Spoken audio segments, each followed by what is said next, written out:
শুভ সকাল বন্ধুরা। আমরা জানি যে 2022 সালের ডব্লিউবিসিএস পরীক্ষার গ্রুপ এ এবং গ্রুপ বির যে পার্সোনালিটি টেস্ট চলছিল সেটা শেষ হয়ে গেছে।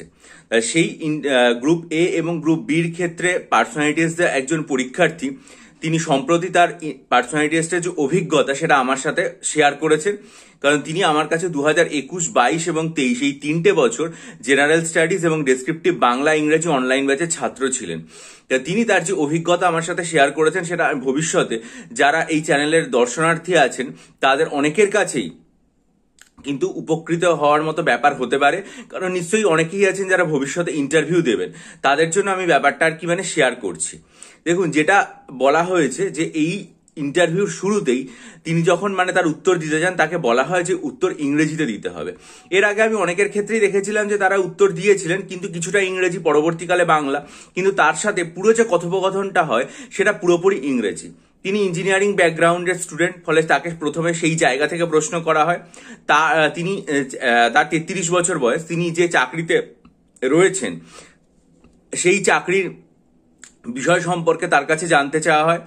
তারপরে তাকে জিজ্ঞাসা করা হয় যে তার প্রেফারেন্স কি।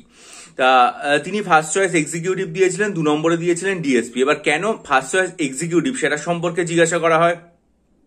বিডিওর যে কার্যাবলী, বিডিওর সাথে পঞ্চায়েত সমিতির যে সংযোগ, সেই বিষয়ে ভারতবর্ষের পঞ্চায়েত ব্যবস্থা, কিভাবে পঞ্চায়েতি রাজ সিস্টেম এলো, তারপরে হচ্ছে গ্রাম সভা, পঞ্চায়েতের যে ইলেকশন রয়েছে, পঞ্চায়েতের কাজকর্ম কিভাবে সম্পাদিত হয়, সেগুলো সম্পর্কে প্রচুর প্রশ্ন তাকে করা হয়। এরপর তাকে যেটা জিজ্ঞাসা করা হয় সেটা হচ্ছে যে ভারতবর্ষের অর্থনীতির ক্ষেত্রে ইনক্লুসিভ গ্রোথের ভূমিকা কতটা রয়েছে, এটা বর্তমান ভারতবর্ষের ক্ষেত্রে কতটা উপযোগী এবং এই ইনক্লুসিভ গ্রোথের ক্ষেত্রে সরকারের ভূমিকা কি। তারপরে তার অপশনাল ছিল সোসিওলজি। সোসিওলজি অপশনাল থাকার জন্য তাকে পোস্ট মডার্নিজম সম্পর্কে জিজ্ঞেস করা হয়। পোস্ট মডার্নিজমের বর্তমান সভ্যতা, ইম্প্যাক্ট এবং তার যে উদাহরণ রয়েছে সেগুলো দিয়ে তাকে আর কি এক্সপ্লেন করতে বলা হয়। এরপরে যেহেতু এখানে গ্রুপ এ এবং বি দুটোরই ইন্টারভিউ ছিল, তাই জন্য ডেপুটি পুলিশ সুপার অর্থাৎ ডিএসপি যে পোস্টটা রয়েছে সেই পোস্ট সম্পর্কে জিজ্ঞেস করা হয়, তাদের কার্যাবলী সম্পর্কে জিজ্ঞেস করা হয়, পুলিশের ল অ্যান্ড অর্ডার মেনটেনেন্স এবং কিভাবে তারা ক্রাইমকে ক্রমশ কমিয়ে আনতে পারে সেই ব্যাপারে তার যে দৃষ্টিভঙ্গি রয়েছে সেটার সম্পর্কে জিজ্ঞেস করা হয়। ডিএসপি হতে গেলে তার শারীরিক শরীরচর্চা যেটা, ঠিক আছে, শারীরিক ফিটনেস যেটা, সেই বিষয় সম্পর্কে জানতে চাওয়া হয়। এই পুরো ছিল তার আর কি ইন্টারভিউ। এবং তার যেই পার্সোনালিটি টেস্ট, সেই পার্সোনালিটি টেস্টে তিনি যেটা আমাকে জানিয়েছেন যে মোটামুটি তিনি এই 4-5টা প্রশ্ন উত্তর দিতে পারেননি, বাকি আরো যে সমস্ত প্রশ্নগুলো করা হয়েছিল সেগুলো উত্তর দিতে পেরেছেন।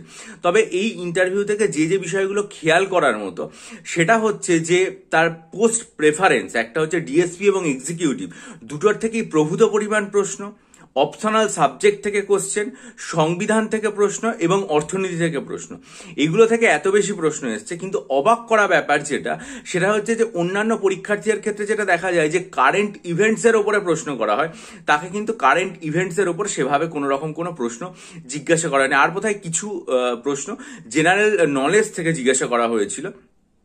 এই হচ্ছে পুরো ব্যাপারটা।